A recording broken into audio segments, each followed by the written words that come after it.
So I think, that's kind of part A of all the work I've done, because I think the distinction between this series and the Embed series, which is the stuff that deals more with the hyperrealism, it's sort of a watershed for me. I actually kind of reached a point where I was like, I've done ducks and I've done people and babies and giraffes and all these different whatever I could find, and I was actually kind of getting sick of it and was wondering if maybe I should go back to doing music. And then I was like, well, maybe let me just try putting clothes on it and see how that looks. And so when I did that, I was like, wow, man, that's really cool. And I'd even been teaching the whole techniques all the time, and I was like, the first thing I thought, I was like, it's a good thing I thought of that before, like, one of these, 8th graders that I was teaching was like, hey, man, I just kicked your ass.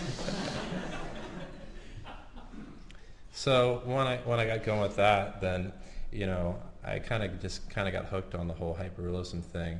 And with street art, too, it was always about putting it out there, and it had this sort of mystery element, but it was sort of like, what is this thing, is it permission-based, is it not permission-based, is it some, crazy dude who's out there making stuff? But what I liked about this is it became a question of, is this real or not? So for me, it kind of took things to a new level. And for me, if you're looking at that sort of like, back to the sort of nutrients, I felt when I was doing street art, I was putting the sort of nutrients out there in the system in a way that, was kind of putting stuff in people's path that would kind of change the way they saw their surrounding environment. And I do feel it's a sort of stimulation because, like I said, if all there is to look out there is like, the ads targeting you, the consumer, or,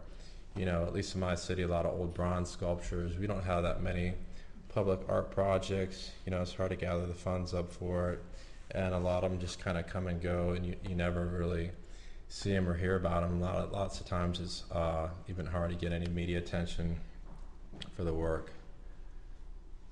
And what was I going to say about this?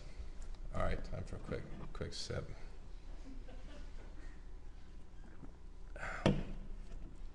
So yeah, I guess, well, if we go back to the whole blood cell analogy, I think whereas the other stuff was sort of stimulating the cells, this here I found really sort of started interrupting the flow of things, because, people didn't stop by and smile. They kind of just stopped and, really started stopping. And it was really kind of changing things a lot. And the Embed series started out with actually physically embedding the works into the city, and this is kind of that whole philosophy of integrating the work, and why I like the term installation art, or that whole genre.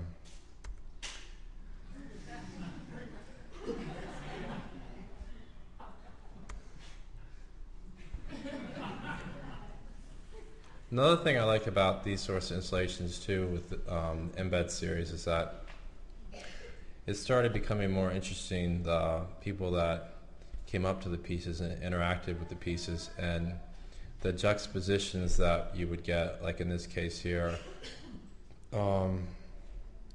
this guy, and I forget the proper word, it's not Orthodox Jew, but it's, what is it? Hasidic? Yeah, okay, thank you. And this other guy, it looks a Hispanic guy, and just they were talking, and you're just like, this probably wouldn't normally be happening, and it almost became sort of like a stage. And a lot of people describe graffiti and stencil-based works as using the city as a canvas, and I kind of started realizing that I was using the city in a way that it was becoming a stage. And I guess it's because, too, I came up in the arts playing in music and playing in bands, and I did that for about 6 or 7 years. But for me, writing a song and then go out there and playing it on stage and then seeing the reaction of the people, it was really interesting to me. And since, we're mostly a live band outfit, yeah, that was a reward for me, seeing what the people would get into, and the stronger the reaction. To me, it was more fulfilling because you knew that you were, affecting people. And so I think this is almost the same thing, except that I wasn't on the stage anymore, and that's kind of nice. This is another piece I put up in DC. And also too, here's where we start to get, talking about interrupting the flow of things. I didn't kind of realize that people would react as strongly as they did to my work.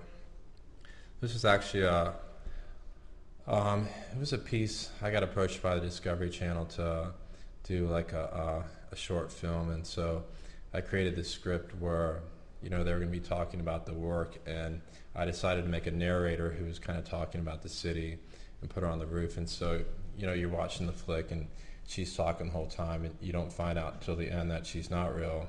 But anyway, when we were shooting this, the director wanted to take a lunch break and wait till the light's right, because I guess that's what film directors like to do, is wait for when the light's exactly right, which seems about is all they like to do. Anyway, when we came back and the light was right, the piece was gone,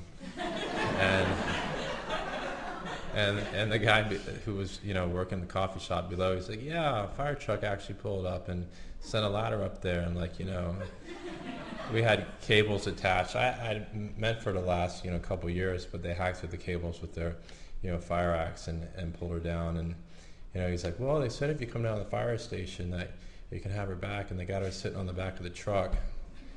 And I'm just thinking, yeah, that's probably, don't want to go down there. And so I kind of the way I kind of left it was like, well, at least she's wearing a red jacket, and she matches the fire truck.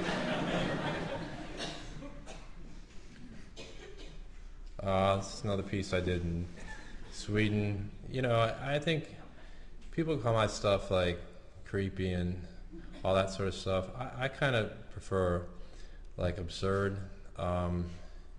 And it's also a philosophy. I mean, it's, just kind of seeing the world as sort of like sometimes not having so much inherent meaning. And people ask me what my artist, what does this mean?